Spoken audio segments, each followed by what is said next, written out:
Hello. All right, we'd like to welcome everyone this evening to Mapleton City Council meeting on Wednesday, January 17th, 2024. We'll begin with an invocation by Councilmember Egbert and a led in the Pledge of Allegiance by Councilmember Jones.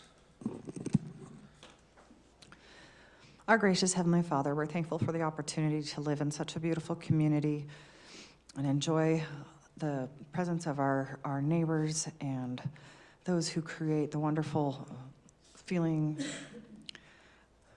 that helps us to be so thankful to be here. We ask Thee, Father, to help us consider the words that are shared tonight on the topics that we'll be discussing, that we will be able to have ideas and understand what would be best for our community and for the citizens who live here now and in the future. We are thankful for the camaraderie we share, and we're thankful for this beautiful place that we live. And we're so thankful for Thee, and we say these things in the name of Jesus Christ. Amen. Amen. Please join me in the Pledge of Allegiance. I pledge allegiance to the flag of the United States of America and to the republic for which it stands, one nation, under God, indivisible, with liberty and justice for all. Great, thank you. Councilman Beck is not with us this evening. All the council members are present. We will begin. Emil, did you get the public form? Sean, is there?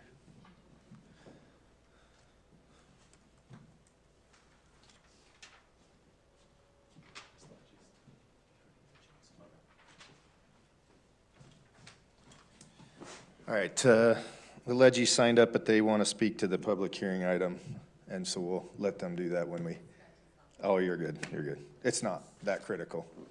We'll be all right.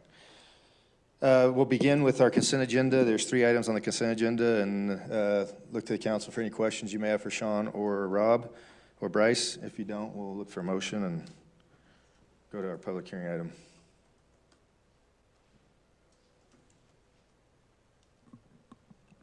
I'll make a motion to approve the consent agenda. Second. Motion by Councilmember Egbert and a second by Councilmember Jones. Carlson, yes. Egbert, yes. Jones, yes. Garrett, yes. All right, we'll move to item number 4, which is our public hearing item. Consideration of an ordinance adopting Mapleton City Code Section 1884-425, governing short-term rentals within the city. And Sean, you want to take it from here? Yeah, thank you, Mayor, members of the council. Short-term rentals are generally referred to as rentals for less than 30 days. As you recall, we used to allow short-term rentals as a conditional use in the A2 zone only. In 2021, the council eliminated that as a conditional use in the zone, but did express some interest in at least exploring the possibility of allowing short-term rentals citywide with some restrictions. And so that's what we're here to discuss tonight. This is short-term rentals. We're not discussing ADUs or accessory dwelling units. That's a separate topic. This is just rentals for less than 30 days. As you have seen in your packet, there's quite a bit of correspondence that we've received, both for and against the proposals. As you look at those that are generally against, kind of a summary of some of their concerns is that the use potentially can detract from the character of the city, the transient nature of the residents impacts neighborhoods, that short-term rentals are difficult to enforce, and there may need to be an additional investment to help enforcement if these are allowed. Potential increase in crime, traffic, and noise, and a potential reduction in ADUs if people choose to use these instead of their unit for an ADU.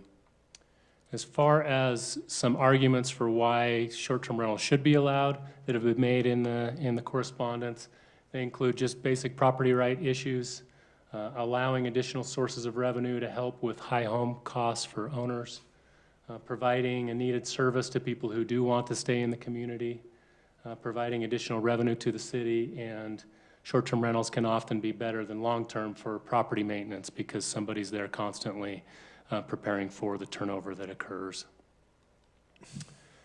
When you're discussing this tonight, the general plan kind of gives some guidance, and it's important to keep this guidance in mind as you're deciding which way to go on this topic.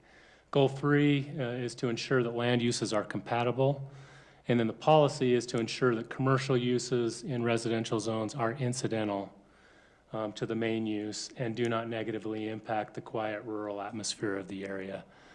So it's important as you consider this topic to consider, is the use incidental and is it compatible? Staff would recommend that the council first discuss whether or not you would support short-term rentals at all. If the answer is no, you could adopt option number 1 that's included in your packet, which would be to prohibit short-term rentals. If the answer is yes, then you could discuss in more detail the proposal that's also in your packet as an option that includes several stipulations under which short-term rentals could be allowed. So staff would recommend that you open up the public hearing, hear from the public, and then when you close the public hearing, we could first address option 1. If you decide that short-term rentals should be allowed under some regard, we can get into the details of what the proposed ordinance would contain. Great, thanks, Sean. Yep. So this being a public hearing item, we will now open it for public comment. So if you'll come forward and state your name and then use up the 3 minutes or so, and then that way Camille can get on record, that'd be great. And whoever wants to can go in whatever order you want.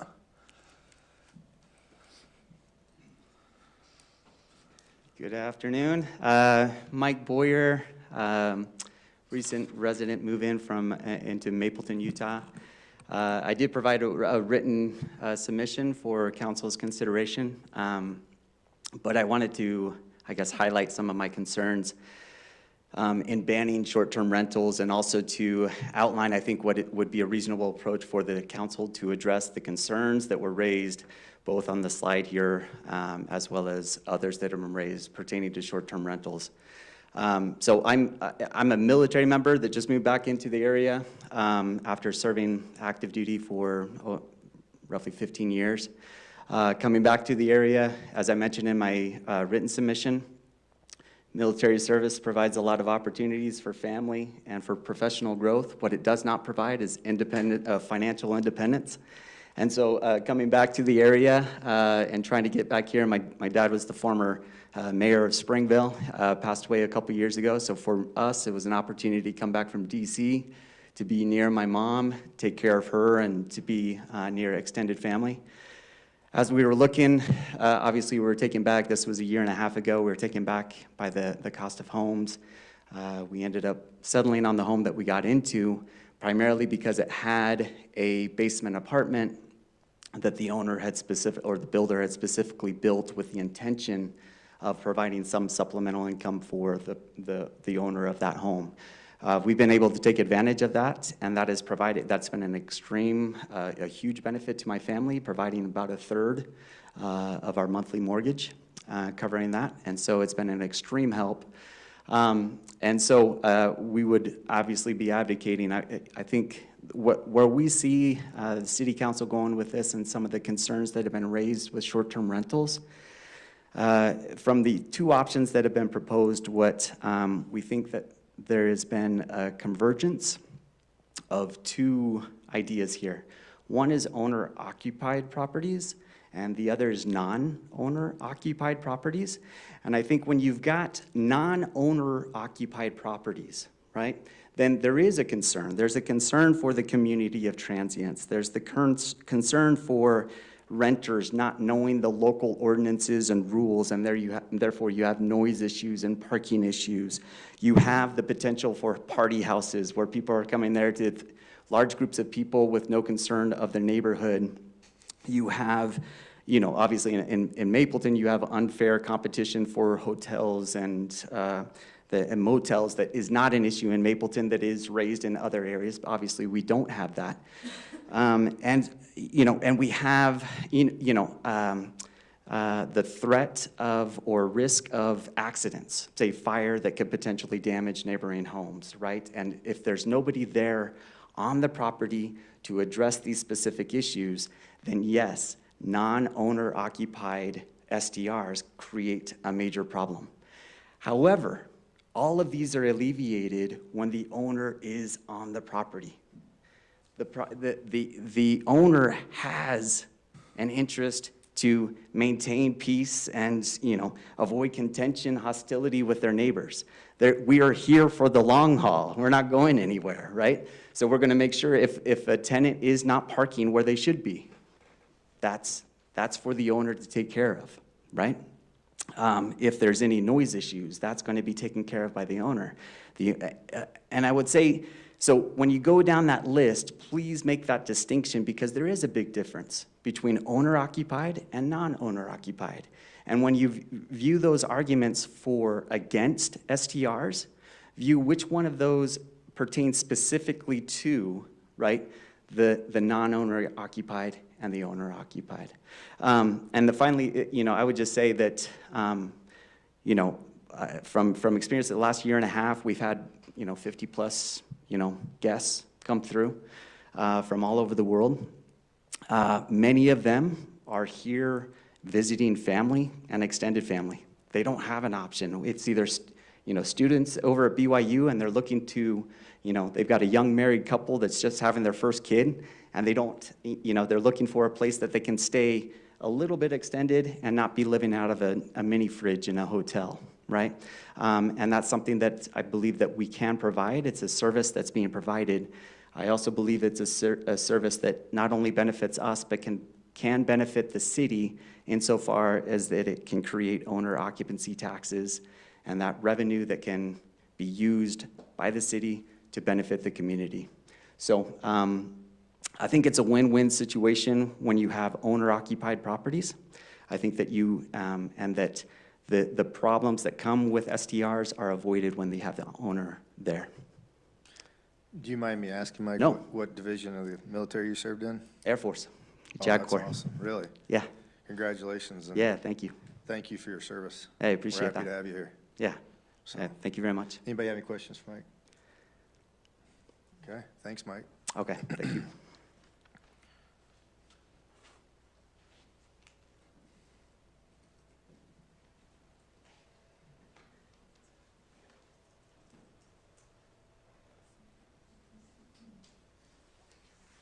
Hello, council. My name is Todd Nielsen.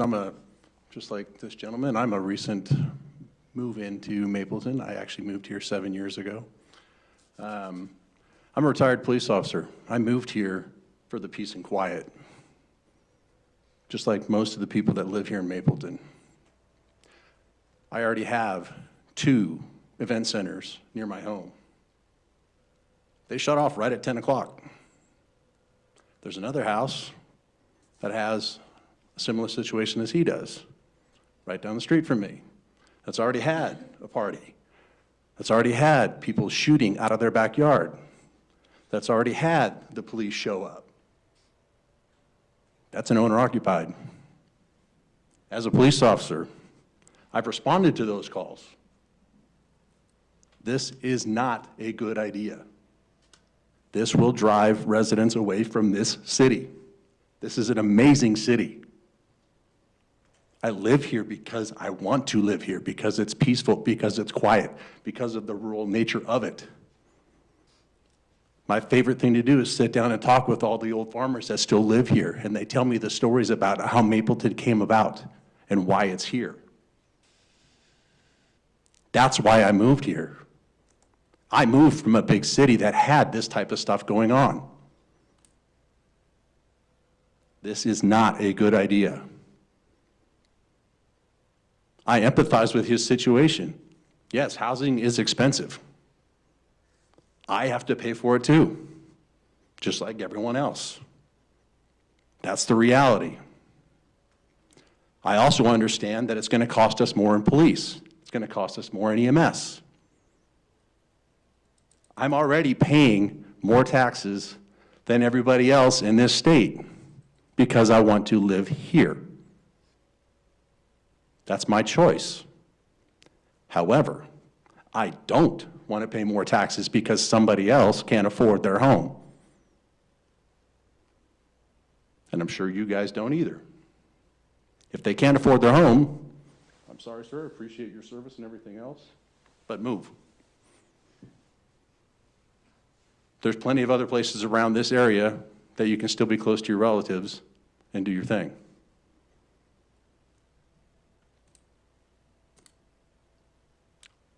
make the right choice. It was, did you say it was Todd? Yep. Todd? TODD. All right, thanks for your service, Todd, appreciate it. The comments. Nobody else wants to follow that one? Come on, Shriver, you can do it. Yeah, so, what a great issue. And this is an issue that Mapleton's facing that other cities have already faced, and other cities have made all sorts of decisions. My understanding of the issues with short-term rentals is parking. Sorry, will you state your name for the? Oh, Ryan Camille? Schriever. There we go, Yeah, Schriever. thank you, sorry. Is parking. I noticed one of the issues the city was wanting to address was that it's difficult to enforce STR restrictions. That's because they're not very detectable. Because most of these rentals that happen are quiet, people come and people go.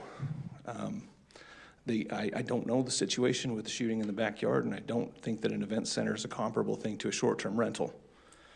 I think short-term rental is a good way for people who are homeowners to be able to share some of the space they have and make a little bit of extra money. It's a good business opportunity, and I don't think any of us want to be deprived of good business opportunities.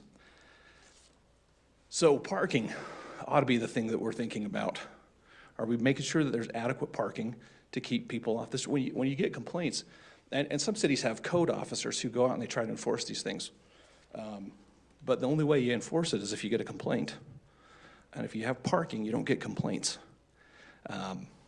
So I think, my neighbors have parties in their backyard. My neighbor, next door neighbor who Jessica knows really well, they have a great speaker system. I think I've heard it from my house. I'm just- Yeah, it's part of being in a house. It's part of living in a neighborhood, and I don't think that's what we should be thinking about. We should be thinking about what the actual cost to the city is in terms of allowing short-term rentals with some reasonable restrictions. And I think that the city can do some reasonable restrictions, including parking and some other things they've looked at. I agree with Mike that owner occupancy is one of the things that should be considered, and kind of take those off the table if it's owner occupancy. And then, just make sure that there's reasonable restrictions. Again, parking, making sure that the neighbors aren't bothered. If you're not getting complaints, you're not going to do it. And the reality is, for the limited number of complaints that the city's going to get, the city could address those complaints. And if you put some teeth into it and, give some warning system or some fines or something, you'd find that people are going to want to enforce those restrictions on their own before it becomes an issue. I think it's something that, every time I go on vacation now, I find a VRBO somewhere. It's better than staying in a hotel. And so far, I haven't had any troubles. And I think what we need to do is think about ourselves as the people using these services, not hooligans, not criminals. We do it. And we do it, and we go into the place quietly, and we leave quietly, and we leave it just like we found it. And it's something that I don't think we need to be afraid of. We just need to make sure that we're making sure that the neighbors have an opportunity to live their peaceful life too, without a whole bunch of cars blocking their driveways. I'm not expecting you guys would have any questions for me, but if you do, I'd be happy Questions to for talk. Ryan? Thank you. Thanks, Ryan.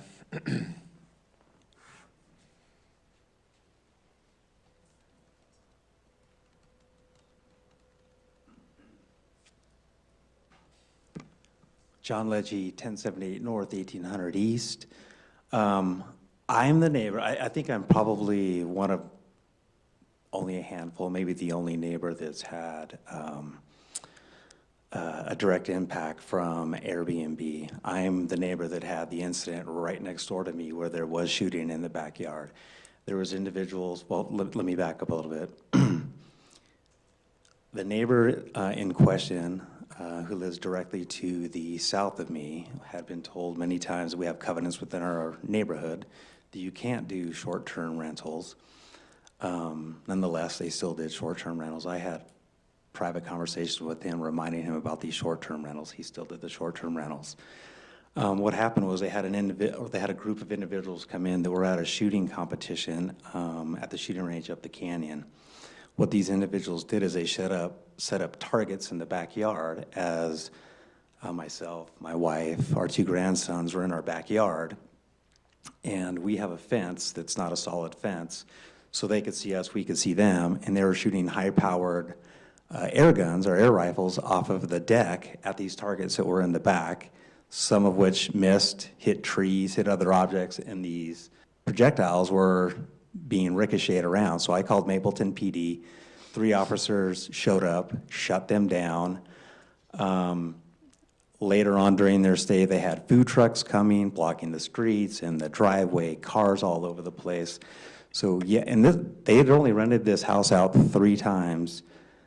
One of the times was this incident, and so does this happen often? I don't know, but it happened to me within 3 times of them running their home. Thank goodness they've shut that down. They haven't done it anymore because the president of our HOA said that if they don't, then we're going to have to go ahead and get legal action against them, and Mapleton PD backed us up and asked them to shut that down. The thing about owner occupancy is, how do you enforce that? The problem with it is you have neighbors enforcing that. That's the issue. Just like I had to go ahead and enforce people shooting high-powered air rifles at our neighbor's backyard while they were out of town. And that's part of the issue is most times that I've seen these Airbnbs, the owners are not there. I'm not saying that they're always not there, but for the experiences I've had, they're not there. And the last time that we had this meeting a few months back, one of the individuals that was for Airbnb made the statement that she looks forward to renting out her home so that she can leave and afford to go on vacation. Well, that's usually what happens is when people come in to do these short-term rentals, they leave on their own. Every single time that our neighbors rented their home, they left, and they wouldn't enjoy themselves somewhere else. Here's the other downside to having to police your neighbors, which I don't want to do, but I'm not going to have that going on right next door to me or anywhere in my neighborhood. When our neighbors got home a couple of days later, he texted me. He didn't come over, knock on my door, and talk to me face to face. He texted me and said, "Were you the neighbor that called the police while we were out of town?" And I said, "Absolutely I was, because this is what was going on." So we get into this text exchange, and he's getting hot and heated. I'm just like, listen, you were told, you still did it. The police have now told you. If you want to discuss it, just come over and let's have a conversation. But these are the things that's going to happen. It's going to drive, I mean, there's a handful of people that want this, and if it goes through, it's going to drive a wedge between neighbors. That's not why I moved to Mapleton. I moved here similarly just like Todd. I wanted to come here because it had a certain feel. I think that the slide before this is a statement of what the city council, the mayor, and the planning commission has for this city, which is to go ahead and keep a certain feel for this community. And I believe that short-term Airbnb rentals will have a drastic impact on this community. We talk about that there's no hotels in Mapleton, and that is correct. We're very similar to Alpine, that we're a bedroom community. I hope that we take the direction that Alpine did, which is to shut down short-term rentals and do not allow that. The last time I was here, an individual, I believe on the planning commission, was going to follow up with Alpine City to figure out why it was that they shut it down. I don't know if that ever happened or not, Sean. Just the fact that they decided not to do it. Okay, there wasn't any other reasoning behind that, really? I didn't get Didn't get the details? Okay. I think that there's, if you take a look around the country, New York City, Chicago, here in our own state down in St. George, they have shut down short-term rentals because of some of the issues that we're talking about. Specifically in Washington County, they've set up communities for short-term rentals. Desert Color, areas like that have been set up so they can go ahead and perform short-term rentals. And people buy those places, whether they're homes or townhomes or condos, as investments because they can short-term rental those things. But those are removed from neighborhoods and communities with families. Those are specifically set up to do short-term rentals so that we can have people come in and enjoy those areas. Yes, we don't have hotels here, but we have hotels in Spanish, we have them in Springville, and we have them in Provo. And anybody coming into the area can stay in those hotels and still come to Mapleton and enjoy what we have here. Whether it's the canyons, it's hiking, it's mountain biking, whatever it is they want to do. But there are hotels very close by to go ahead and stay and still enjoy being in this area. Also, we like to vacation in certain areas, and typically we stay in hotels. But another example is probably the tourist mecca of the world is Hawaii. And Hawaii specifically has areas called hotel zones. And within those hotel zones, they have hotels and they have Airbnb. But they're set up to be in a very specific area. They're away from the neighborhoods. Now, does that mean that there aren't people that still go ahead and Airbnb? No, of course there are people that Airbnb their homes. I've had an opportunity to speak with some friends that live on the islands over there, and it has caused nothing but issues in those communities where they go ahead and they do those short-term rentals. It's done exactly what it has here. It's caused divides between neighbors. It's caused issues with what goes on. And I think those are reasons why we should not go ahead and do this in Mapleton. We are not set up to go ahead and have areas set aside for short-term rentals. Every short-term rental that would be done inside of our neighborhoods. And I don't think that's the right thing to do for Mapleton. Thank you so much. Thanks, John.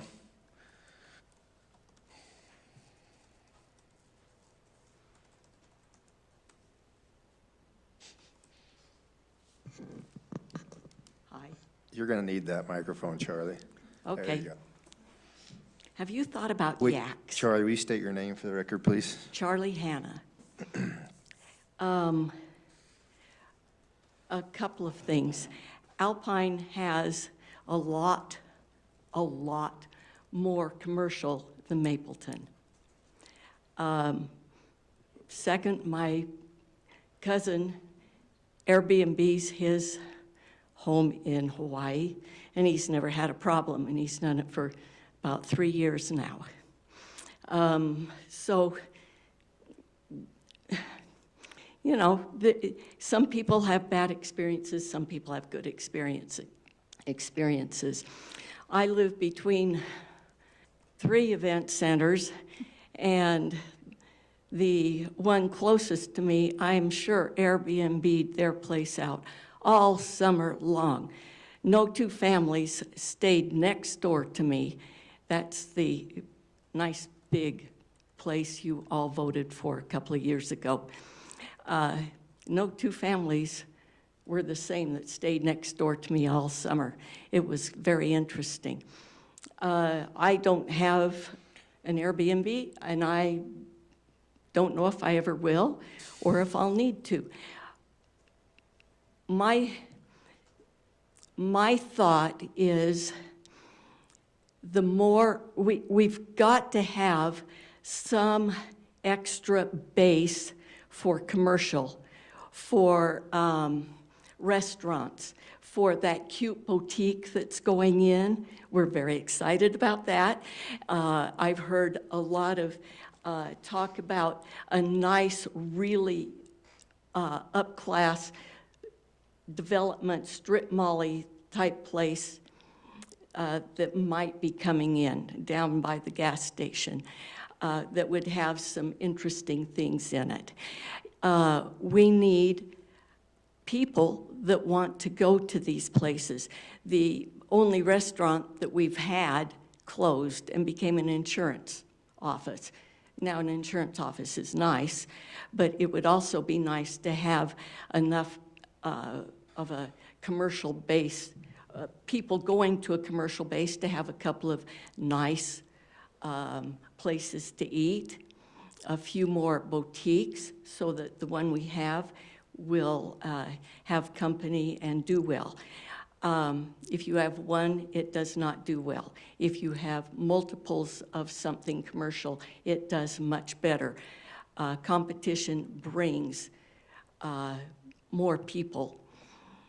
So we can't live on, what do we have? 500 event centers now alone. We just can't. And having an Airbnb would encourage people to come and spend money. I think the outliers are the guns that went off that neighborhood, And then the mayor's neighborhood is a really bad outlier, and we understand that. I think if owner-occupied meant the people were living on the premises at the time of rental, it would make a difference in how these rentals were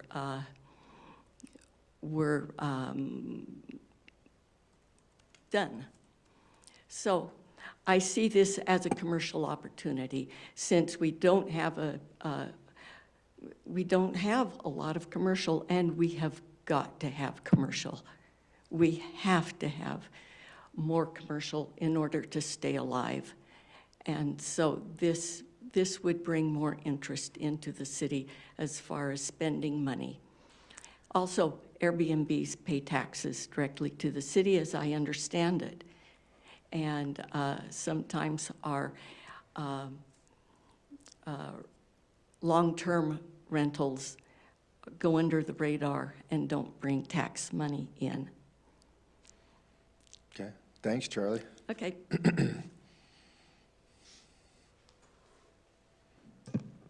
Cody Crandall, for the record. Unlike probably most of these individuals that have spoken, maybe except for Charlie, I've actually grown up here in Mapleton. I'm just turned 40 this year, and I think I've lived in Mapleton about 36 of those years. Congratulations. Yeah, and I 40's love a big it. deal. What? 40 is a big deal. Yeah, it is. I almost got black balloons for my birthday. Yeah. But I think I love Mapleton. I love the small town feel. My wife and she grew up in Mapleton as well. She moved here when she was, I think, 8 years old, and we were going to stay here forever. We temporarily moved out of Mapleton just so that we can afford college.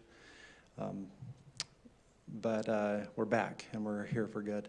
I teach at UVU. I'm a professor of cybersecurity and information systems. My wife is also a professor at UVU. She teaches for the Master's of School Counseling degree, also has a PhD in information systems. We can afford our house.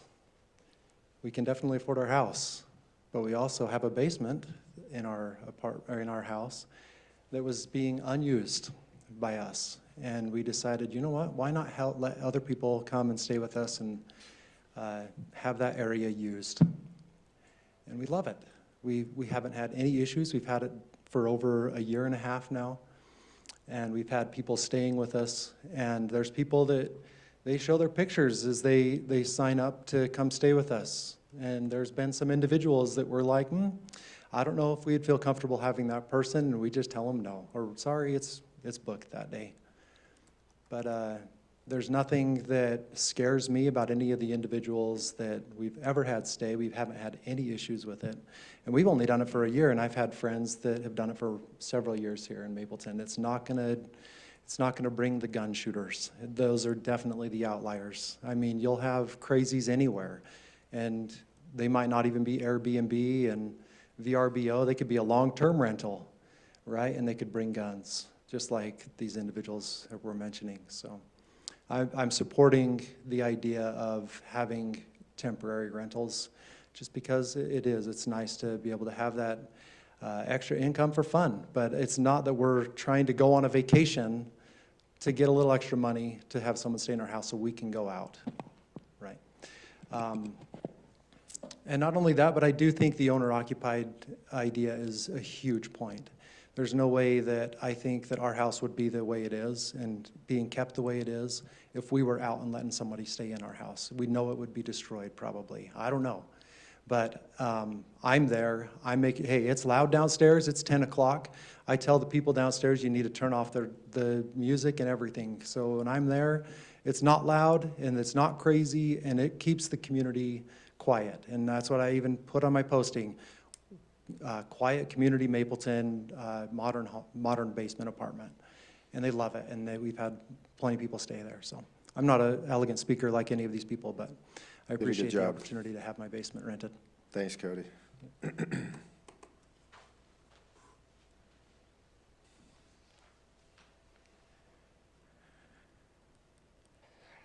My name is Heather Naylor. Heather Naylor.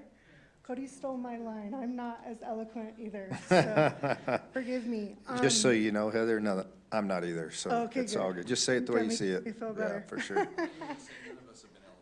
I won't say that about Ryan. He's had some practice. You did, yeah, you did really well. Also, Cody and I did grow up in the same neighborhood. I've lived in Mapleton for 39 years, and what I can tell you is that the motto among the citizens has never been, if you can't afford it, move. That's never been a part of this community. People come together, they care about each other, they want everyone to succeed. I can't imagine telling someone that who was doing their best and trying their hardest to be a part of this community. I don't see an airsoft gun competition being an act of violence that based on what they did. I had people from that same competition stay with me. What I can say, along the lines of rentals being owner occupied, is it also depends on the owner. You guys have talked about in your proposals of having, you get 2 chances, right? You get 2 disturbances, and then there's an issue. The owner matters. I can promise you with 100% certainty that if someone set up an airsoft like target in my backyard, it would have been shut down like that. And just like Cody mentioned as well, if at any time I feel uncomfortable with the people who want to stay there or are staying there, they can be removed. It's not that hard. You call the platform and they cancel their stay and they're done, they leave. I haven't had that problem. I've been doing this for 2.5 years. Unfortunately, I'm in this scenario where my parents passed away. They left me the house, and I'm doing the best that I can to stay here. I grew up here. This is where I want to be. And right now, that STR is helping me do that. It's helping me stay here. No police have ever been called to my house, no EMS, no fire, no nothing. So I've been able to keep everything under wraps. The people who are staying there, they're the same people. The people who are with me right now, they're building their house in Mapleton. So the only difference is they're moving from St. George and they need a place to stay in the next couple weeks until it's finished. I have people coming in May who are going to the BYU Women's Conference. We had a diplomat stay with us. Like, they're not bad people. There is no one who has stayed with us that I have felt uncomfortable with, nervous about. And I'll tell you, in fact, sometimes, because it's just me and my daughter, sometimes it's actually comforting to know that there's a man in the house, even though it's not on my floor, living with me. But if something happened, there's Even if he someone has there. an airsoft gun? Yeah, even if they have an airsoft gun to Airsoft ward gun's off one thing. a burglar, whatever. But High-powered air rifle's different. There you go, fair enough. Fair enough. so that's really all I want to say. I think the owner-occupied provision solves so many problems.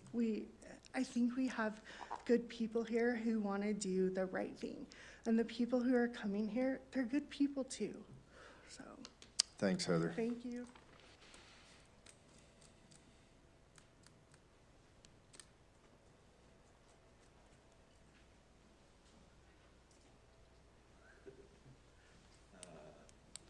My name is Shiloh Sorensen.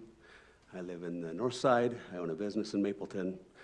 I came to the last one of these that was involved with community development, and I shared my opinion. And my opinion was that Mapleton already has a system in place to determine rentals.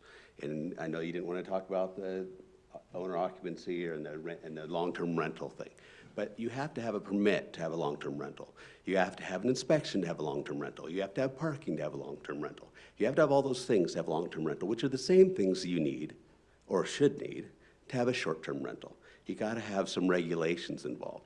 And Mapleton already has a system in place for that. There's already a way to do that. Adapting it from what it is for the long-term rental to the short-term rental is not very difficult. You're talking about some of the same issues that they'll have. And it requires owner occupancy. That rental permit requires owner occupancy. I know, I have 2 of them, right? and my family lives in them, and so we are owner occupied, right?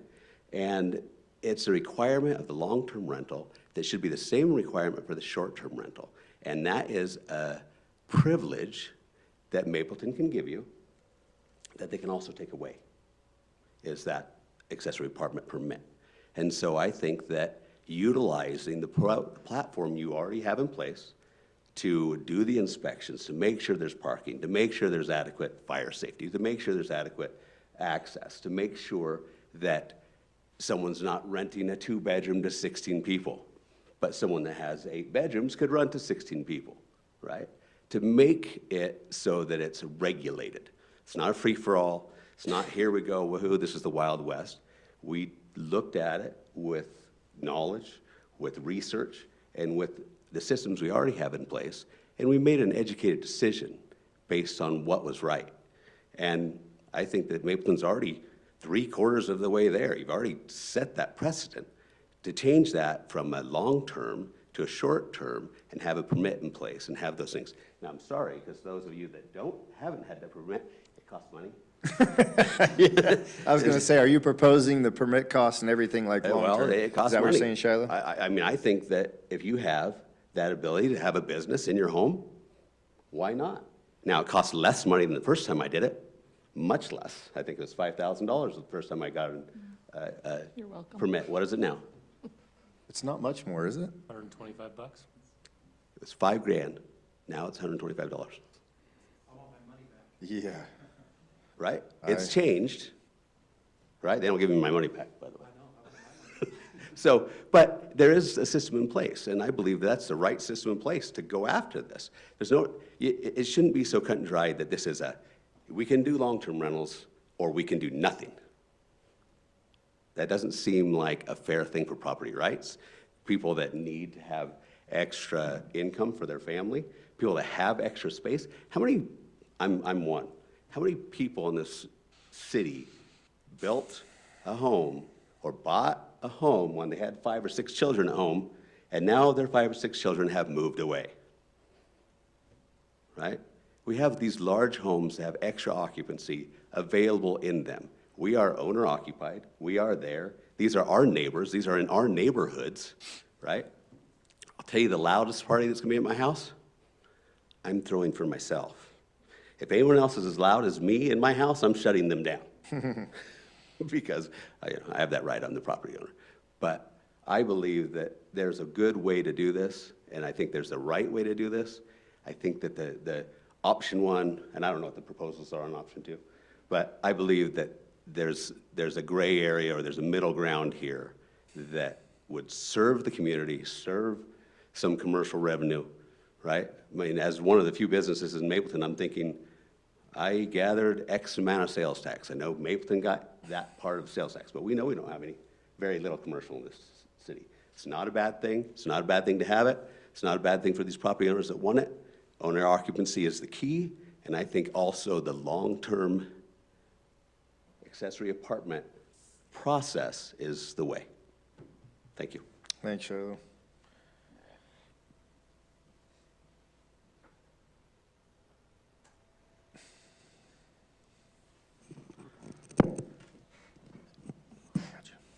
Are you, was it something that you already addressed on, or what? John? Yeah, well, is there anybody else everybody's had their chance? Go ahead. Hi, my name is Lindy Sandel. Sorry, Lindy. Lindy. Yeah. Sandel. I'm also very nervous. We all are, just in case you're wondering, Lindy. Every time we look at the microphone. I don't even get talks at church. I refuse. I've hosted over 400 guests. I think I was one of the very beginnings to have an Airbnb, and I can tell you people are not coming to Mapleton to party. They are coming to visit relatives. They're coming to drop their kids off at school. They're coming to take care of their elderly parents. We have a troubled youth home nearby, and a lot of those parents are so grateful that they can bring their children back to I'm owner occupied as well. they can bring their children back to the house for a lunch, the amount of time that they're allowed to see their children. And we're also a stop for a lot of people traveling one night through over to Zion's or somewhere in national parks or whatnot. But our neighbors are all aware of it. In fact, I've helped a couple of them start it up because it was such a great revenue for us after my husband and I moved in.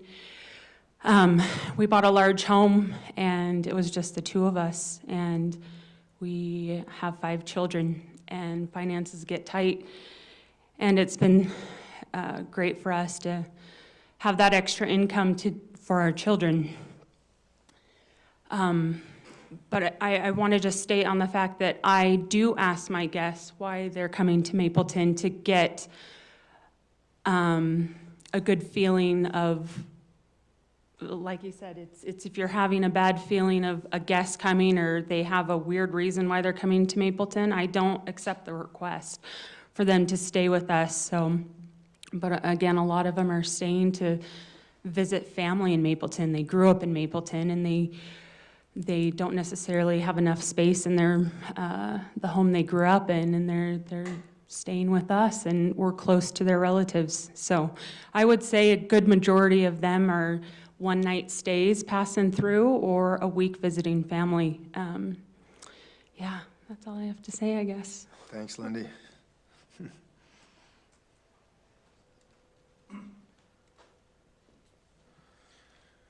Hi, Council. Brett Sandel. I would just like you to consider, when you're going over your options and you're making your decisions, to, after you've heard from the community and you're taking that into account and the emotions removed from the situation, to look at the statistics.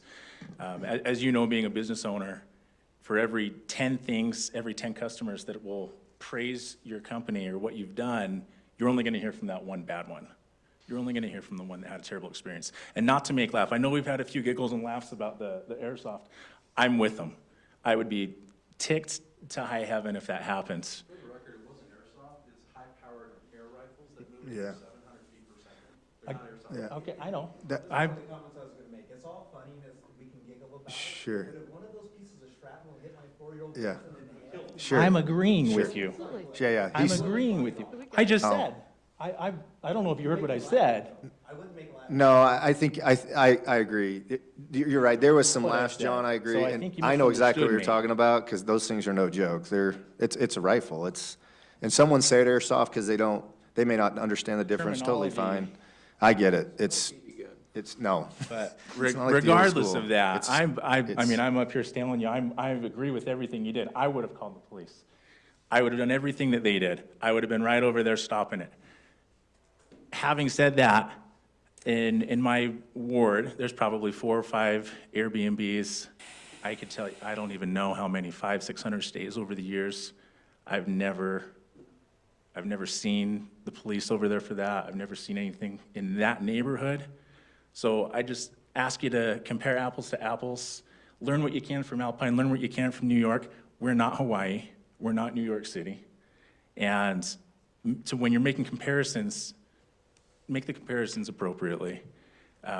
Like I mentioned, if you have one terrible situation, then I think it needs to be something where they had mentioned a privilege. People that aren't abusing it shouldn't need to lose that right, I think. So I just ask you to look at the numbers. Thank you. Thanks, Brett.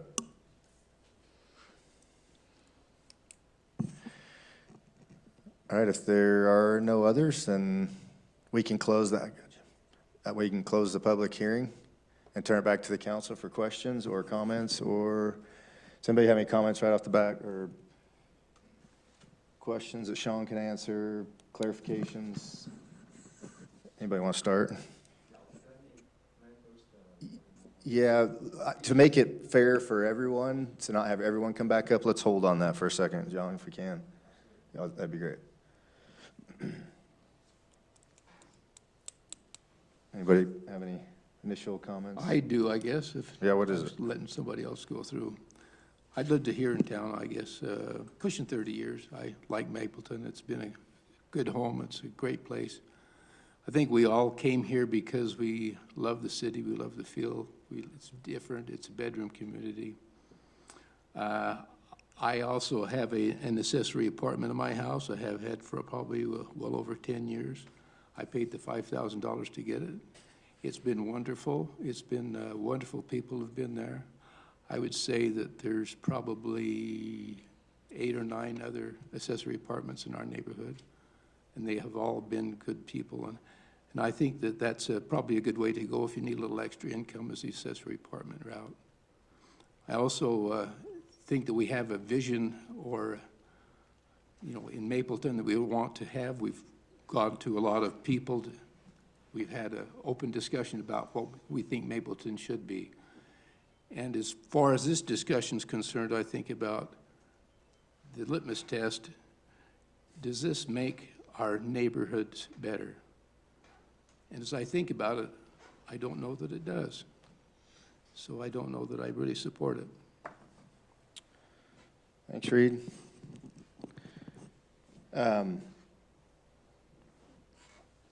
Yeah, I don't even need to say how I feel about this community. I think everybody here knows how I feel about this place.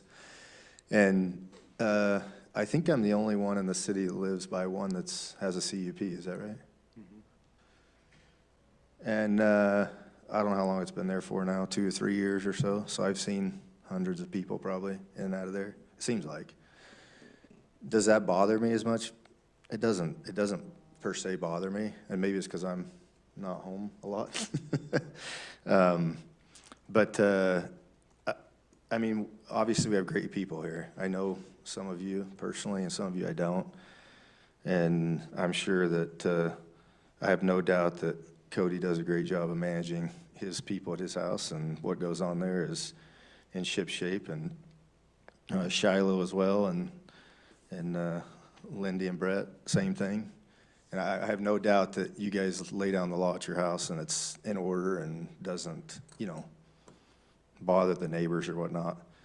About a couple years ago, we started this research on our city, and we all know what we came out with, which was Small Town Big Heart. During this process, we went to all the people, not all of them, excuse me, back up. We went to as many as we could that have lived here for 40 years, 50 years, 60 years. Some people Reed knows that have been here, they're same age as Reed, been there their whole lives, born and raised here, and been a part of this community for a long time, and gave all their input. And then we got people that have lived here a year, 5 years, 8 years, 10 years. And what we wanted to know is what the theme of this community is. We all feel something different, but we were trying to grab a hold of it so we could preserve it and keep it. And so we were in order to do that, we had to figure out what it was. Like, we all talk about it and say it, and then people come here and they're like, there's something different about this place. It doesn't exist anywhere else. Anywhere I've been, it doesn't exist. So everybody knows what I'm talking about, but we had to grasp it so that we could tie it up in a bow and lock it down and say, we don't ever want to lose that, right? And it came out, you know, obviously a small town, big heart. And as we analyze these things from a short-term rental perspective, and I'm with Reed from the perspective of, there's no doubt that we have big houses in our community, and things change, and kids move on, and then you got a husband and wife living there, and that's it. And I believe that that's what that rental is for those people. It does a few things that I like. It ingrains these people in the community. They become like a neighbor to you, right? And like, you welcome them in, and you get to know them. You know who their families are. You know who they're there. I have had lots and lots of conversations, hours and hours, about short-term and long-term. How do we police it? How do we manage it? What restrictions do we put on it? And by the time we get done compiling all the information from the cities and having discussions and compiling it all, there's so many restrictions that, unfortunately for me, where I live, we're the only one that is approved there, guess who gets the calls? The mayor does. Because they think I'm gonna go enforce it and do something about it. So every time they supposedly don't follow the rules, I get the phone call. And what do? I call chief and I say, come down here. And there's so many restrictions on beds and cars and how many people sleep in a room and how many do this and how many do that all of a sudden I'm like, it's impossible to police. It really is. Like, in the cities that have done it, say the same thing. It's absolutely impossible. And the reason I have no doubt that there's no issues with the folks that are here have done it is because I believe you're there and you care for you. You've said that yourselves. Well, supposedly this home is a resident that lives in there and that's their primary residence. How do you police that? We have to hire a private investigator to watch the home that's on a driveway that's 500 feet back and try to monitor if they actually live there or they don't, and then, you know, accuse them of not living there and no, they are, and then, you see where I'm going. And so it's impossible, being a neighbor for years of this, to enforce. You won't. And so after having all these conversations and after having redone this and grasping the feeling of what this community is and all the discussions since I've been up here for 6 years, the number one biggest thing is we live in a rural community, we want to keep it rural, and everyone has a different definition of rural and a perception of rural, and I get that. But I think we all understand what we're talking about, which is maintaining this feeling where you drive around and you do see a horse or you do see a cow or you see a barn or, it's kind of open feel and that. And I think that that's what we're all referring to, but the number one thing is the feeling. And we did live interviews with these people that have lived here for a long time and people who have lived here recently, and they talked about this tangible feeling that they get since they've gotten here. And when this came out, Small Town Big Heart, I don't see, based on the interviews that we did and the people we talked to, that this process of short-term rentals with a business in the home, it absolutely does the opposite of what these people portrayed of what Mapleton is. Although I do understand the concern that Heather has and saying, we don't want anyone, we don't want to kick people out and not live here. That's not who we are in Mapleton, and no one has that attitude, and we're hopefully, as long as I'm here and I have some influence, that won't be the case, because people have property rights and they should be able to use them, and I believe that the rental process allows for that property right to be used. And obviously, and I don't believe that's the type of people we are anyway, because, and I know that based on experience, being in a position where I get to see what people do for other people, unbelievable. It is absolutely incredible, and I've never seen a place like it, and I've never heard of people speak to another place like it. So you can see where my concerns are coming in. I have had similar experiences to what you guys have had. Could I live with it eventually? Yeah, I could. Does it really bother me? It doesn't bother me that bad. The challenge is it bothers every single one of the neighbors. Maybe I'm easier going, maybe I'm, I don't know what it is, but they border my fence, and it is someone different every single weekend. And it'll go for like 4 or 5 months. And I'm pretty sure the homeowner's not living there, but I can't, how do I enforce that, right? Like without a private investigator and ensuring that the sheets are being used that night, that they sleep in the bed, you know what I'm saying? It's like, it's impossible. It's kind of silly. And so after going through all of that and having all these discussions with our police chief and being involved with trying to enforce it for a couple years, the other one that had a CUP was on the north side of my house. So this one's on the south side and this is on the north side. And it's the concerns that were brought up here tonight. And that's why it's hard for me, because I know that you people do a very good job of policing it and yourselves, right, and shutting that stuff down.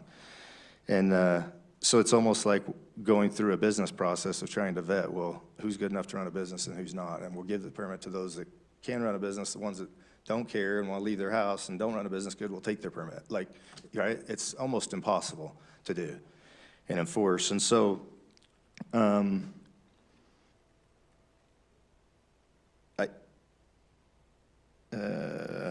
me make sure I've covered some of my notes here. There's a place in St. George that was brought up today that does short-term rentals in communities. I've been there. I've never been there when the cops haven't been called. They come. Is it like life-threatening? No, but it's just, that's what happens. And, the neighbors are fired up all the time and whatnot. So my experience with it has been that. And so, but I do not want to say that you guys don't do your job, because I believe that you do, We're talking about an ordinance for the city, and the people that I've talked to and had discussions with about it feel the similar way that I do. Now I've heard from you guys, and you guys feel differently, obviously, and I totally see why, and I don't disagree with you. I just feel like that at the end of the day, when we made this decision, and I personally did the interviews, listened in, we've recorded them. It's actually unbelievable footage. If you ever get the chance to watch it, and you watch these videos, these people, it just doesn't fit with small town, big heart, and that's the challenge for me. And the benefit to the community, I think, is big enough to, the benefit that the benefits that we think are coming to the city as a whole is not sufficient enough to go away from that small town, big heart and maintain that feeling. Now, there was some comments about commercial. We all agree that commercial would be great to have it, but commercial is capitalism. People come and bring their business when they think there's a business for it and they think they can make money, and that will happen. You know, the developments that are happening on the south side of town is going to double the population in our city, whether we like it or not. And the businesses, they'll be here. They'll show up and they'll service us, and hopefully we'll get the ones that are closest to us, that our needs that we can use, and we don't have to drive as far as Spanish Fork to get those daily needs, and that'd be a great thing. But we can't, as a city, obviously, you know, force those people to come and open their businesses, and so that'll take care of itself. It may not come as fast as we want it or we think that we need it, and totally get that, but that's a separate situation. So I feel the same way, Reed. I've been stewing on this now for probably 3 years. We've had conversations back and forth. We had a work session, we had this conversation, and I have not heard enough that the benefit's there to be able to bring up all the additional resources that we need to do it. And it's not for you guys. It's not, because you guys do a great job of doing it. And so it would be for the ones that aren't. And for that reason, I don't support us adopting the short-term rental ordinance.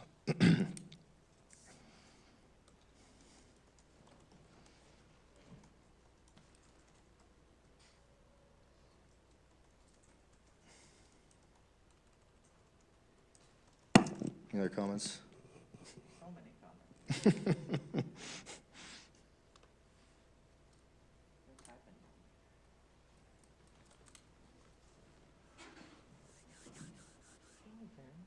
I'm not ready yet.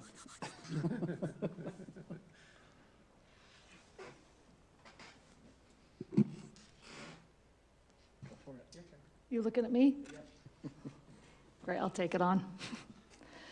Short-term rentals, as we know, it's a hot topic in the state of Utah. We've been talking about it as a council off and on for multiple years. My personal thoughts, I'm very much a personal property rights person. I want to quantify that, however. As I've thought through this topic, I've thought, you know, there's the fear or the opposition, in my estimation, to short-term rentals really is rooted in a fear of the unknown, right? I don't want strangers in my neighborhood every weekend. I agree with that. I wouldn't want that. I want to know who's coming into my neighborhood. I'm very supportive of the provision to have an owner occupy the property during the short-term rental. That's the only way it works for me. Some comments have been made in some letters that we've received that short-term rentals will lower property values. I don't know that the data will support that. It's my estimation that essentially it's a home-based business, right? And any business, if it's run and looks and appears like trash, the business doesn't work.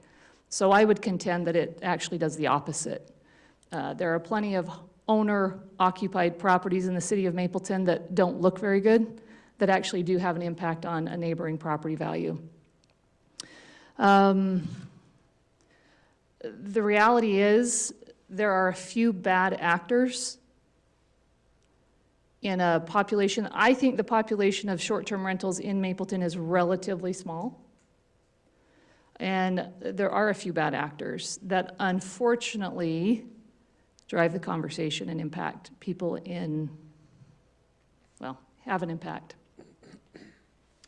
Then again, there's also plenty of bad actors that are neighbors that occupy and own their home that don't do short-term rentals. So it's not, bad people aren't the ones that rent out short-term rentals. So I do support property rights.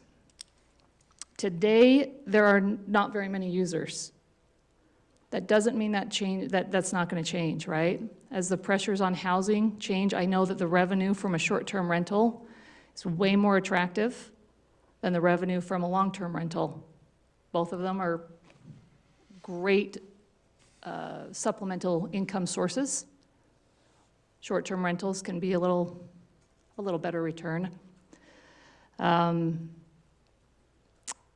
My concern in all of our conversations is honestly it's enforcement. It's enforcement whether we have option 1 or whether we have option 2, right? Unfortunately, is it Leggy? You mentioned, the detriment to neighborhoods, right? Where neighborhoods are narking on each other, right? Nobody wants that. The reality is, regardless of which one if we go with option number 1, prohibiting short-term rentals, we know that there will be people that do it. There have been all along. There will be neighbors that are calling to enforce, right? So enforcement's is the constant challenge and problem. That's where I get hung up on it with short-term rentals. So as I'm sitting here thinking about, okay, do you vote yes? Do you vote no? How do you vote, right? I do support, I support the principle of short-term rentals. Moving forward, as pressure mounts on the need of housing, the need of revenue, where does that need go? What is the growth of short-term rentals in our city? What is the impact on the enforcement resources, right? In principle, I support property rights. In principle, I support short-term rentals. I see that in our city specifically, you can see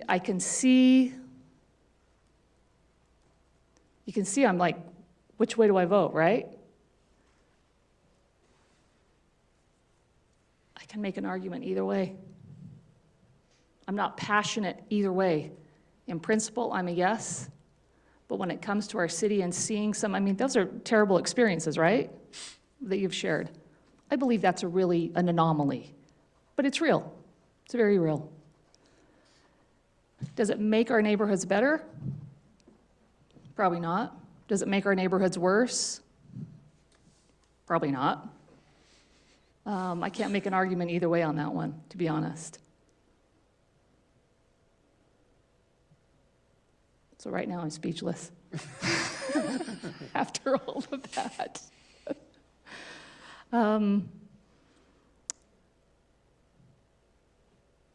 going to have to hold off on how I'm voting, but those are my thoughts right now.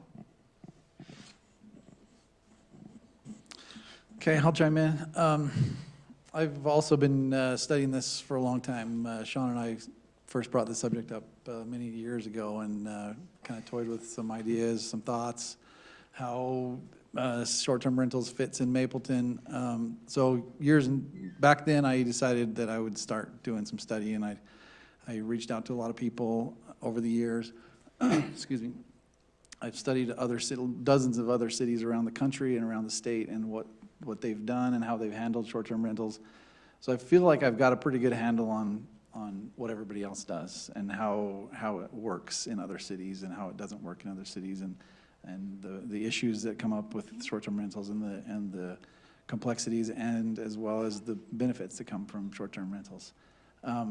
But to me, it all boils down to a few simple bullet points, and I'll kind of go over those bullet points here. One, we already have a mechanism in the city, as has been spoken, to provide a means for extra income for families that own property in town. Of the hundreds of people I've talked to that are Mapleton residents, I could easily say 9 out of 10 of them have expressed concern and have expressed feelings of uneasiness. And their disagreement for allowing short-term rentals in Mapleton. next bullet point is, to me, it comes down to risk versus reward. Is it worth the reward to allow short-term rentals for the risk of disrupting neighborhoods and the feelings that we have in our neighborhoods? My promise to the citizens of this city when I got elected to this office was that I would do what I could do to figure out what was the absolute best for Mapleton citizen as a whole. And my promise to them was that I would do my due diligence and outreach to find out what the majority of our citizens want. And that's really, I believe, what a sitting city council member's job is to figure out what the majority of town wants and vote for the majority of what the majority of the town wants, because that's what our form of government provides. So based on that, based on my research, based on my understanding of it, based on the fact that we already have a mechanism and the risk of going one layer deeper to short-term rentals to allow another opportunity to make money, I just don't feel like it's worth the risk. And based on the number of people I've talked to, I just can't vote in favor of short-term rentals.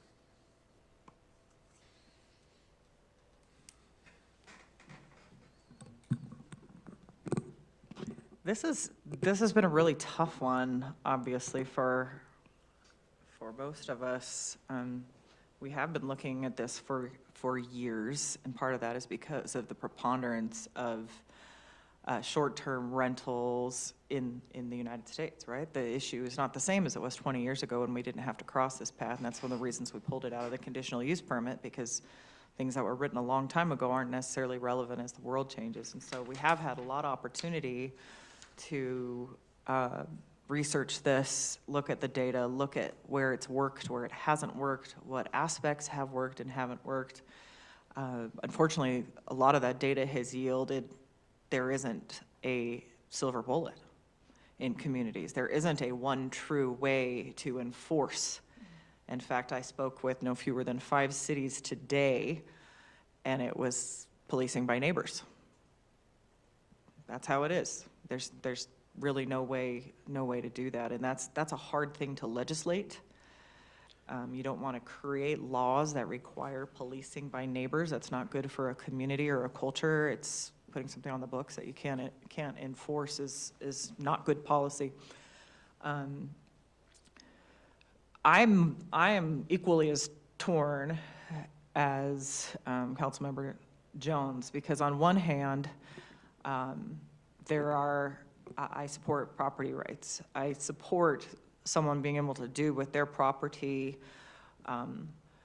what they would like within the scope that it doesn't disturb a neighbor on the regular, outside of existing ordinances, noise, light, all those things. So I have to, not necessarily quantify, but I have to clarify, property rights are not only for the owner of the home, but for the neighbors who also own the homes within the community. And I would do a disservice to this community to not acknowledge both things. There are some communities who do things like they can only have one short-term rental within 100 feet or 1,000 feet or whatever. So whoever gets there first gets the permit, right? There's some really interesting things that people are experimenting with trying to legislate that. There are some interesting terms used tonight that I've been thinking about as well, between property rights between the person who owns a short-term rental versus the property rights of those surrounding neighbors. Have to weigh those in. The concept of a privilege versus a right. I'm intrigued by some of those who have spoken both in writing and here tonight about it being a privilege to be permitted for that and not a right. And the state now has our accessory dwelling unit is more of a right now. So it's very, very different scenarios on these two, but that's caused me some pause to consider, and perhaps those who chose to use that word maybe regret that they chose that now, because it's made me think a little bit on a path that I wasn't necessarily thinking about before. I've had a similar experience to Councilmember Garrett, as I've spoken with with citizens. By and large, when we talk about the financial benefits to short-term rentals to the community, as we're weighing in, what is the community benefit? Sure, when someone legally permits a short-term rental, there is a transient use tax that comes back to the city, as Charlie mentioned. In the case of Mapleton, it wouldn't be significant enough for me to blink at either way. The nature of the word transient is what comes up when I talk to neighbors. It's and other citizens who've spoken up about this, and this has caused a lot more chatter than many of the things we usually deal with. But the concept of transient, I do agree with the mayor in terms of it being contrary to the community feel we've tried to establish. I've received the comments of, well, I don't want a hotel next door. I built my house in Mapleton because I wanted to live in this residential community and get to know my neighbors. It is possible you could have 10 people coming and going every day that are different people. I don't want my children, I don't want that, I have no authority. So I've heard a lot of that, and I understand, especially someone who has kids at home. I think we have some good actors who came today, and I think we have bad actors on both sides. Like Councilmember Jones mentioned, you know, you have some people that are challenged. I happen to live in an area where we've had a bad actor also with a short-term rental, and it's a party house, and it's, you know, we've had a little bit of that too. So I have experience on both sides. I imagine there's some that are short-term rentals that I don't even know about for good or bad, you know. So there's a lot to consider here and a lot to unpack because there is no silver bullet. I told many people I was meeting with today, the council is in the position where there's no right answer, but there's a whole lot of wrong ones. And for me, what I've been thinking a lot about is the long term. A lot of the decisions we make really have reasonable short-term impacts, but long-term impact as we continue to grow, I don't see the benefit of the short-term rental as we grow and grow and grow, and this becomes more of a challenge. And that's, as I'm looking long-term, regardless of whatever my personal opinion is, and suspending that personal bias with even some property rights concerns. My property rights concerns are pacified by the right to have a long-term unit, 30 days or more. 30 days may not be that big of a difference, but I also, you know, we've put in our proposal that maybe they have to stay at least 2 nights.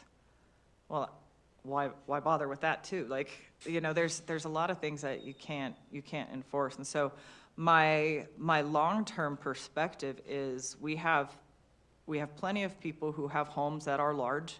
It is not the city council's responsibility to ensure that they have appropriate use of their home. If it's too big for them, then they can make some decisions. I don't need to determine what business if they should have a right to turn their home into something else that's too big, is too big. They can solve that. That's not my job as a city council member to solve it for individual members of the community. I appreciate the challenge they have, and they can have an accessory unit. So there is an existing business opportunity for citizens associated with the need to have additional income. That said, it is also not my responsibility as a city council member to make sure income streams exist. My responsibility is to look at the community as a whole, what our goals and objectives are, what our ordinances are, what our land use policies are, what our general plan is. Sean, will you go back to the phrasing? And this phrasing is really critical as we talk about this. Land use compatibility, we bring that up a lot when we're talking about things next door to one another. Conditional use permits are one of those things. You can't just have any kind of business you want next to your neighbor per our conditional use permit policy. There are very specific things you can have. That is one of the reasons why we have adjusted these over time. There are some things more disruptive, some things that have tons of cars coming and going that create parking issues that are not appropriate or compatible with their neighbors. And we have the right to make that decision. policy 3.1C, the word incidental is tricky to me there, and I do not believe that we can enforce in any way. First of all, I wouldn't ever consider this if it wasn't owner occupied. There's no way. But I don't believe there's any way the city can even enforce the owner is there. And that's part of the problem is how can we can, I'd love to, in my dream bubble, it's owner occupied, every owner's as responsible as the ones who showed up, but the city can't, I can't dictate that for the community as a whole. And that's what I'm here to do. So that part of my challenge is this concept of incidental. What is in fact incidental that doesn't negatively impact the quiet rural atmosphere? And to me, when you have a potential of 10 people coming and going, strangers to the community, that does create problems. Yes, I accept the majority of these people are probably good people. They're not big threats or anything, but that does affect the community culture. So this is all my long-winded way to kind of talk through some of the things in my mind about it. I think the accessory dwelling unit is an answer to so many things. Yes, it is not as lucrative as short-term. That's a fact. We don't have to debate that. But there also, I'm in mind about I keep in mind the statewide issue of affordable housing, and we know that short-term rentals and the increasing conversion of rentals to short-term rentals creates problems with that respect to that as well, when there aren't as many opportunities for rental properties. So there are bigger picture issues that are impacted by this one. And these are all the reasons that we've festered over this for years, because it's such a big deal. We want our citizens to have the opportunities, and I think I've landed the place where I believe the ADU is the opportunity for additional income that creates longer term, that supports the sense of community. It is a right. It is available in every zone, whereas a short term, I really am struggling to see the benefit to many as opposed to simply the benefit to a few. And I don't enjoy saying that. It's painful because I want to be able to be like, hey, you know, for those of you who do things great, but you know, the bad actors aren't the ones who are showing up in the room and arguing for that either. So this is a really hard one. Like I said, there's no right answers, but there's a whole lot of wrong answers. But I've got to err on the side of a long-term impact to the community, to the majority of the citizens with whom I've spoken, and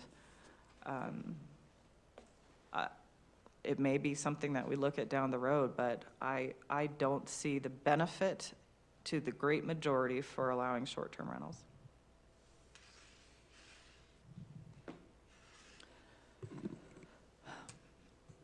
Okay, well, I think I'm going to punctuate my earlier statements.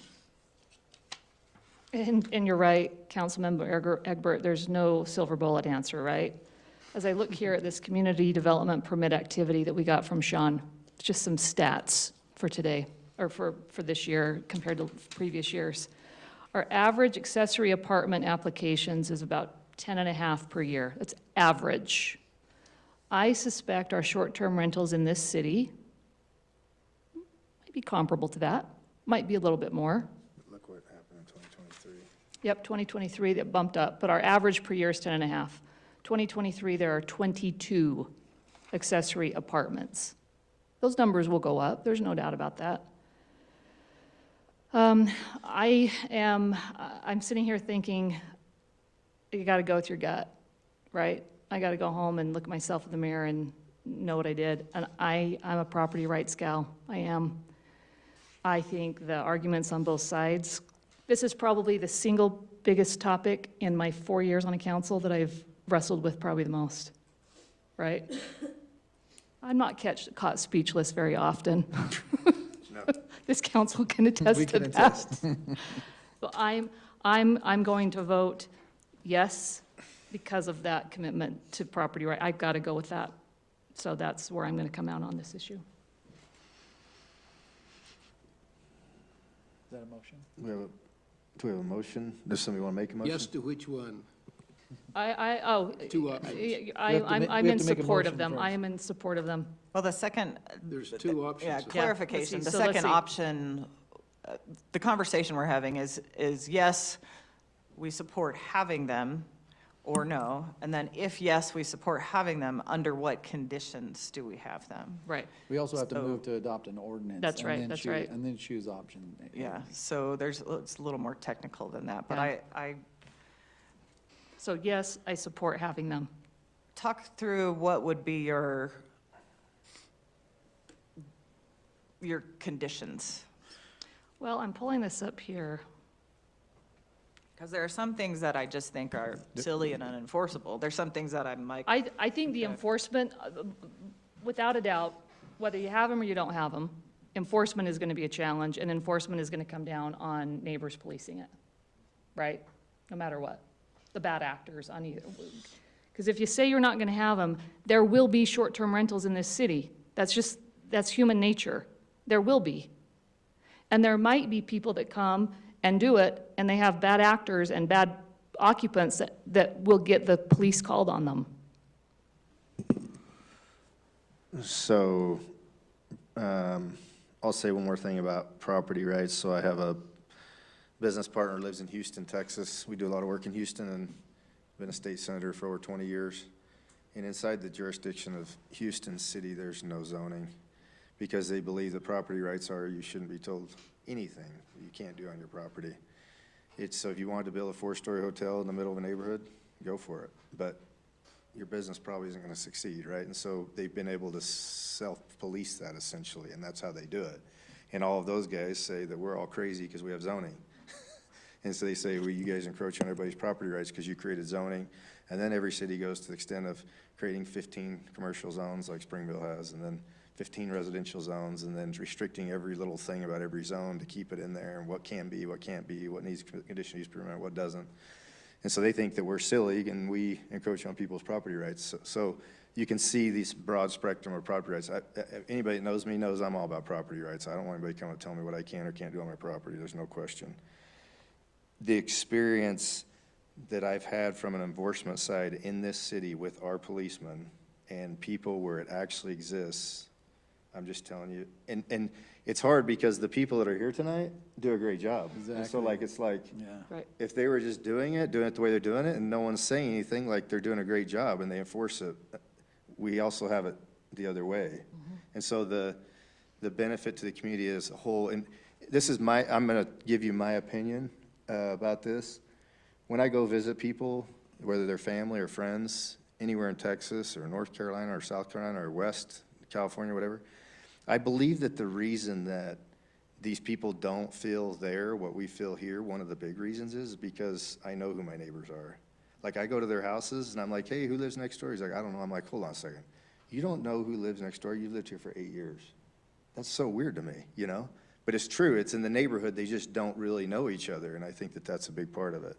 And so that's what I think builds and has built this community, because everything everybody talks about in the interviews is they reference everyone by first name and what they used to call them, and, you know, what they did around town and what they saw and what they did and, you know, how they worked together and all that stuff. And so I think that that's been a big part of building the community feel that we have. And so, you know, hotels were created for that reason in commercial zones. Now, we could say we're encroaching on people's property rights by telling them they can only build a commercial use on that piece of land. And a lot of people will say you're encroaching on property rights, right? But we don't see that here because we live here and we think that zoning is a good thing for the most part, I think. And so, anyway, that's just my spiel on zoning and the feel. Well, there's no doubt that your property rights end where mine begin, right? So, based on the conversation here, I can make a motion that will likely not pass, based on some of the comments that are here. I would make a motion to adopt option number 2 as proposed, allowing short-term rentals. Is it necessary to outline all of those? I can just reference option 2, is that right? Yeah, that Okay. would work. That would include, for those here, owner occupied, limits on how long they can be rented, maximum occupancy, on-site parking, neighbor notifications, and licensing.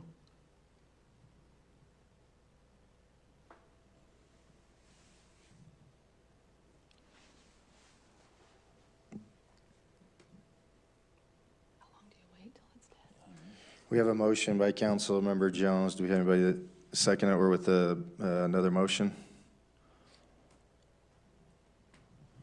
Yeah, I would substitute the motion with the motion to continue this item. I think there's an opportunity for us to dig into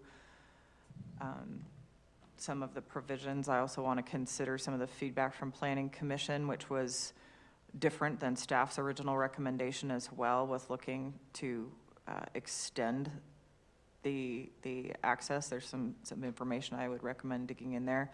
My question is, if we continue this for a work session or further research, because again, I think there's more and more of these policies popping up that we can learn from.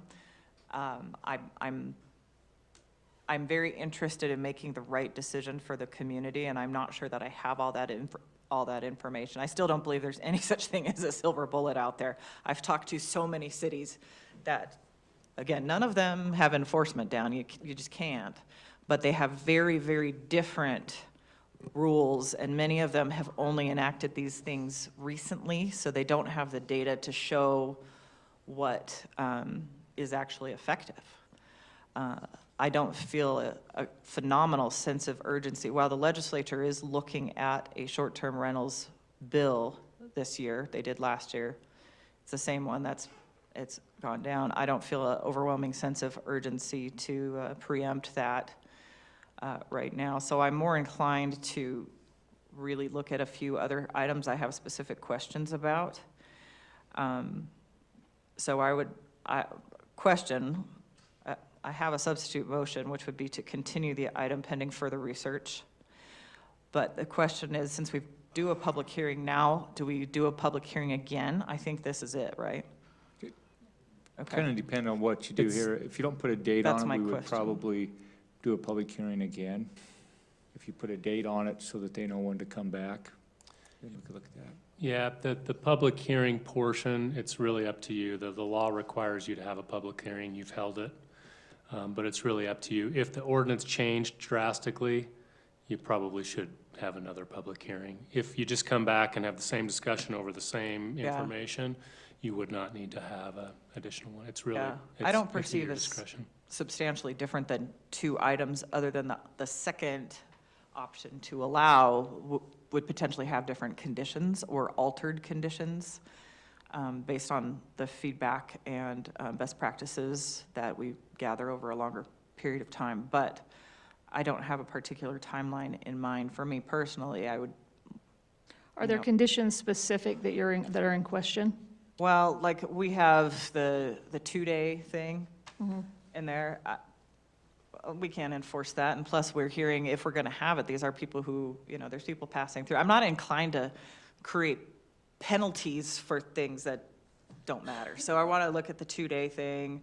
I don't know that I can come to a place where I support this, but I'm willing to give it the fair shake at seeing, okay, are there best practices that I don't know about? So there's no way I would second a motion to support today, but I would welcome to continue the item so that I can get a little clarity on some of those specific conditions that I have questions about.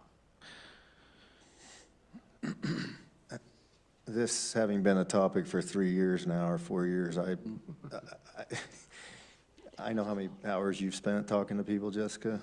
I don't know what you'll learn new between now and next meeting or 2 meetings or whatever, but I recommend we make a decision one way or another and move on based on the 3+ years we've spent. Yeah, I agree. Beating it up and I think back and continuing forth, it but would be like the 4th time we've continued this, so.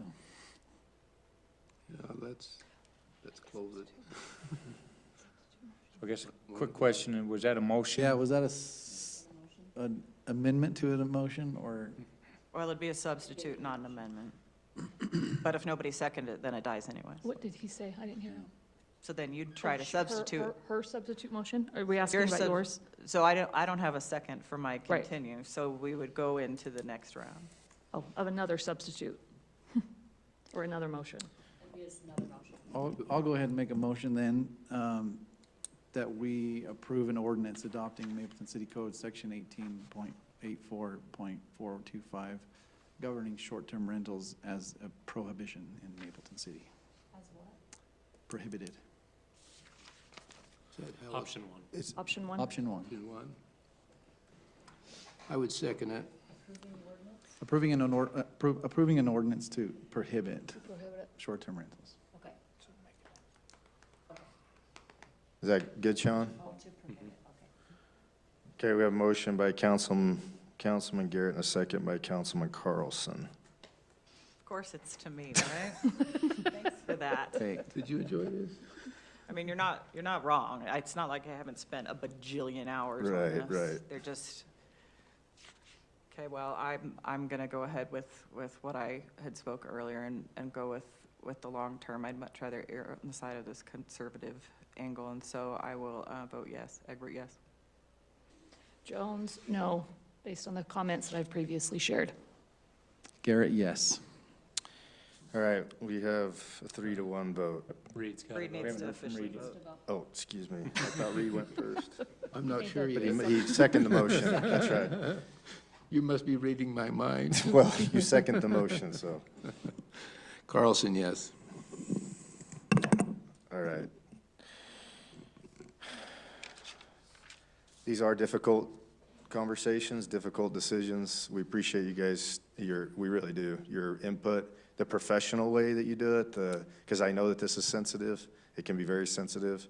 It affects you personally in a way that I totally get it. I've been in your seat and done that, and they're difficult matters. And so I appreciate the very professional manner in which you guys have shared comments and stuff. And you're welcome to call council members or have conversations, whatever, anytime. We welcome that. With that, we will move forward to our administrative reports, and we can begin with, let's see, Chief, do you want to start? I'm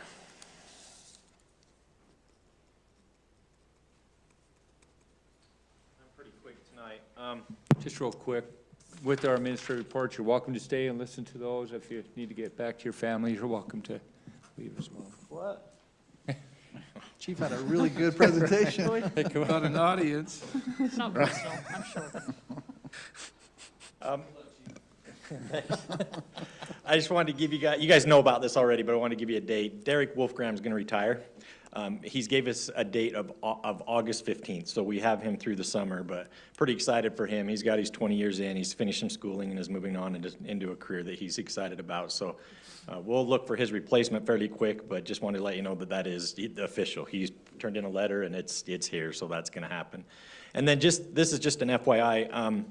No relation to this, but there was an officer that worked in Mapleton in the mid-90s as a volunteer for, I'm going to guess 6 months. It may have been a little bit longer. Then he got hired full-time for Salem and worked over in Salem for 10 or 15 years, and then he went to Draper, and that's where he retired from. So he did have a connection to Mapleton there for a little while, and his family's from Mapleton. Well, he passed away last weekend, so this Saturday is his funeral over here. The families reached out to us and asked if we'd be willing to put a police car in front of the hearse as it goes to the cemetery, and Salem's going to bring a car over and do that as well.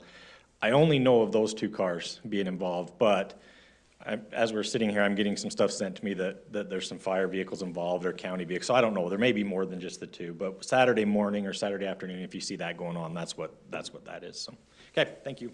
Thanks, Chief. Appreciate it. Logan.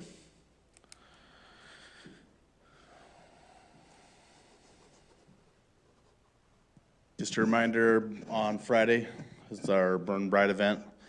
So moisture is making a little, don't know what's gonna happen, but we'll Nothing get that a it. gas It'll be can can't nice. overcome. That's Yeah, right. nothing that, yeah. It'll be nice Friday night. Yeah, no, it'll be They good. go on one day or the other. Yep. So, 5 to 7, just over here. So just wanted to remind everybody and hopefully you guys can come. Awesome. Thanks, Logan. Thanks for your efforts you're putting into that. Let's see, Sean. I handed out the permit activity summary. If you have any questions on that, I'd be happy to answer those. Pretty consistent over the last few years as far as number of new homes and building permits in general. Other than that, no other comments for me. Wow, great. I anticipate next year this being substantially higher, knowing the homes on the south end that are being built with an option for an ADU. Yeah, Very you know, easy. It's very easy to add that.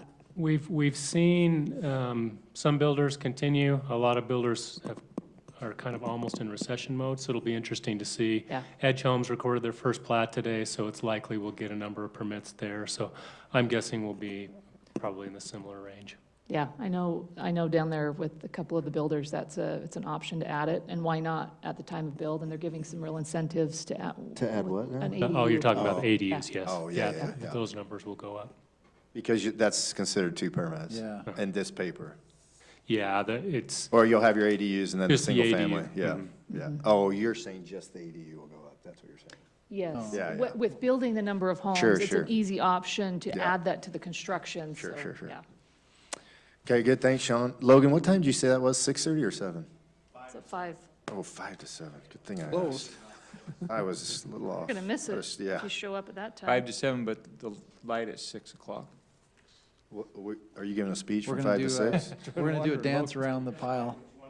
You come, you come do a dance from 5 to 6, Logan. You gonna read everybody's?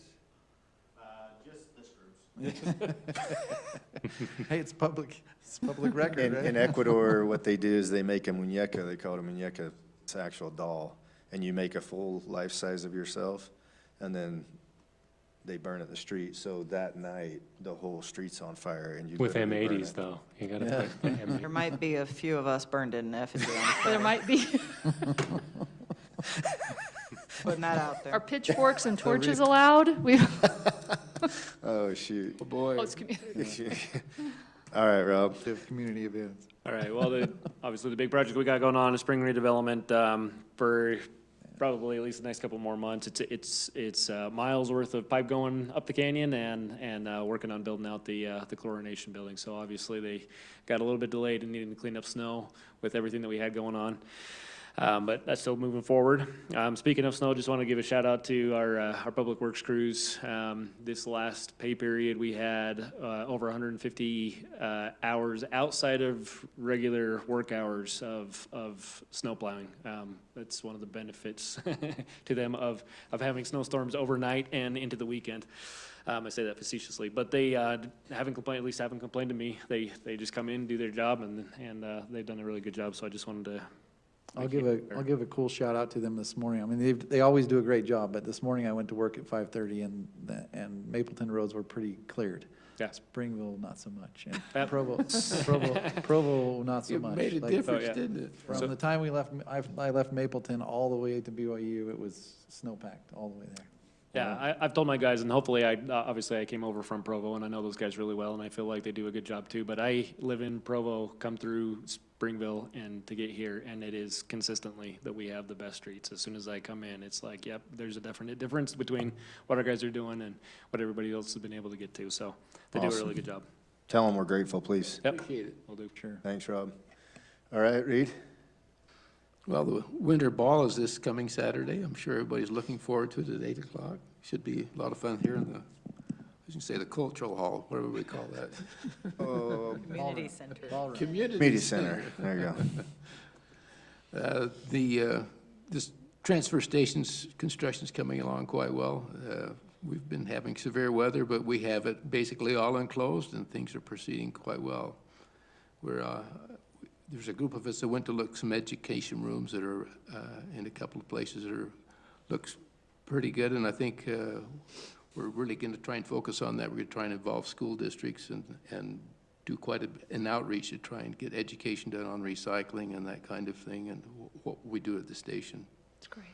I think So- that so one far, so education, good. I think that one education room is big enough that when it opens, we should hold a city council meeting in there. Yeah, you probably can. Before it gets smelly. Before it gets Yes, that's smelly, right. yeah. There's no gonna be Citrus smell. mist. Now, you want it in the education room, or do you want it on the tipping floor? Yes. Maybe we could do a walk around. Right after now, the you can do it meeting. on the tipping floor, but That'd be later on, you won't be able to. Exactly. Piggybacking on that a little bit, we received that letter from Solid Waste in regards to its, with 2024, they have us submit the new member and alternate. So Reed, will plan on you continuing to work with that as the member, and then we're gonna have Rob be that alternate this year, so. Good, I think that's good. I think you read the letter, and I think it's good to have somebody really focused on it that attends the meetings, so that's good. Yeah. Yeah, we're relying on you to not let them blow that budget over there, so. I'm trying to have them keep it where it is. It's, Good. as you know, it's a challenge right now with construction, but so far, so good. Good. Great, thanks, Reed. Jessica? Well, Theron and I hung out together at Local Officials Day on the Hill. Whoop, whoop, that was Not- fun. Not on the hill, but at the Salt Close- Palace close Day. to the hill. It was close to the hill. I missed our youth city council there, so plug, they need to be there next year. Representative White spent time with us. Hinkins was in committee, but I texted with him earlier today. We need to continue emphasizing partnership over preemption. No land use preemptions coming out. It's day 2 of the legislative session, and there are already almost 40 housing-related bill files. So there was a league board meeting right after Local Officials Day, and former Representative Steve Waldrop, who's the governor's senior advisor for housing strategy, came and met with us about the efforts from the governor's office. The league meets with them weekly, but he got some feedback, gave us some comments. I think he genuinely is interested in the success for the state as a whole. I didn't feel like there was an overwhelming bias either way, but he has an intern who's going to create a Google Doc with all of these housing-related items. Now, the league will track the hundreds of items on their sheets too, but Waldrop's office is going to have a Google Doc that they're going to update regularly, so I'll share that when I get the link. There were really some interesting conversations today. I shared a little bit earlier. We know there are at least 190,000 entitled housing units in the state, and the governor's effort to push forward first homes, or affordable homes. They're trying not to call them starter homes anymore, so I'm trying to be politically correct on that. He's pushing through a lot of efforts to get those, but there was some interesting commentary from another mayor up north about how there are 190,000 entitled units that aren't being built, and it sort of echoes what Sean just said about a little bit of builders being in recession. If there was a overwhelming demand of 40,000 people wanting starter homes, they would be built. So it was really interesting conversation. Like, the market demand isn't there, but the government's trying to manage the market, which never works. So there were some really interesting dialogues today that we actually haven't had. So I'm curious kind of how Waldrop will respond to that feedback. We'll kind of see how that goes. I would contend that as soon as you see rates drop another half point. That's what his point, the you're gonna mayor's point see was. Thousands of people, you're just gonna Yep. see an explosion. He said the problem the problem will be demand, and we talked a little bit about how people who are in those smaller homes would normally move to another home, but the rates are, why would they move? Yeah. Right. So they're not freeing up the You're not inventory. seeing the move-up buyers. Yeah, and so it was really interesting. It repositioned some of the problem, and I agree, we aren't necessarily solving the problem statewide that actually is there, and what control do we have. So it was really, really interesting conversation that will affect the city as we find out what decisions they make on the Hill. Hopefully we'll see more partnerships, less preemptions, but we did get a new update today that there is a proposal to increase all residential zoning densities statewide by 2 to 4 units to the acre. So there's another one that we have. Increase it by that? Increase it by 2 to 4? Yeah, so there's 1, 2, 3, 4, kind of 5. We're calling them rumblings. So one of those that was new this morning was increasing all residential zoning density by 2 to 4 units to the acre. Now, it's highly unlikely that would go through, but there still is on the table by right zoning across the board, as Mayor mentioned, to build whatever you want, wherever you want. So really interesting conversation that will affect affect us. So lots going on there. I'll get out that Google link if anyone's interested as soon as I get a hold of it. Couple other things. February 6th, we've got the community education event on cybersecurity here. So that will be good. I'm excited about what we're doing with our community education through the Community Preparedness Committee. And then we have the meeting with our potential skate park collaborators on the 30th. So I'm excited about that. Great. If I may not be here for that meeting in town, so that meeting that you have with them, that's a different group. Who has contact with the people in our community that are for the skate park? Do we have that information? There's a group of citizens that we have. Isn't that the same group? That's the same group? No, this is a group that's Carry On Foundation, who we from met Provo. with. Oh, I see, okay. Anyway, The group that started with AJ. And you got it, right? You and Casey do, that's right.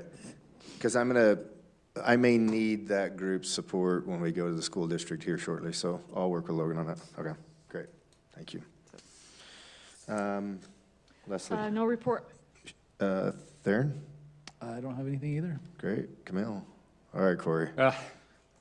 Yeah, we're looking tentatively for the State of the City address on February the 20th, so no Dallas is excited about that, but Madison's helping us put that together, so I'll keep you posted, but more than likely it'll be February the 20th. Yeah, we're thinking maybe 10 a.m., but That's a Tuesday, seniors are it is a Thursdays. Tuesday, yeah.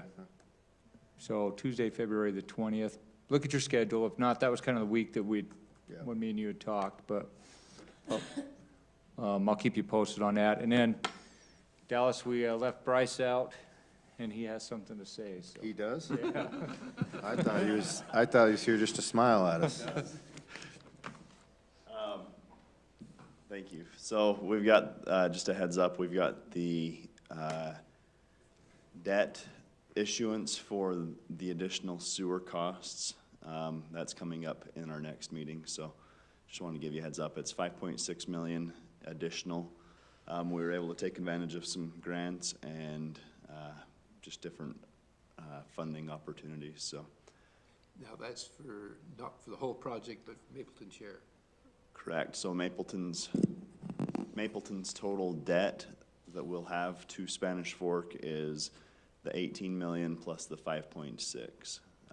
That's not our total cost, but that is our total debt at this point. So we'll send that out and give you some time to ask questions once we get the staff report put Just a together. quick clarification, we've already started paying payments to Mapleton, Absolutely, yep. Spanish Fork, right? Yep. So what are you gonna let us do? Just deny it and say no?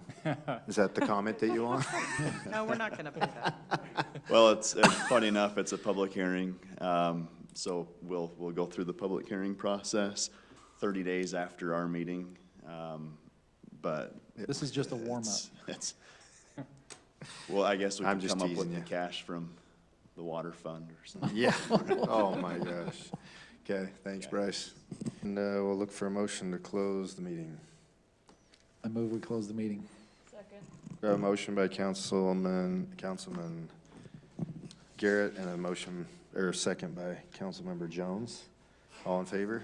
Garrett, yes. Yes. Yes. Yes. Aye. All right, thank you, everyone. We all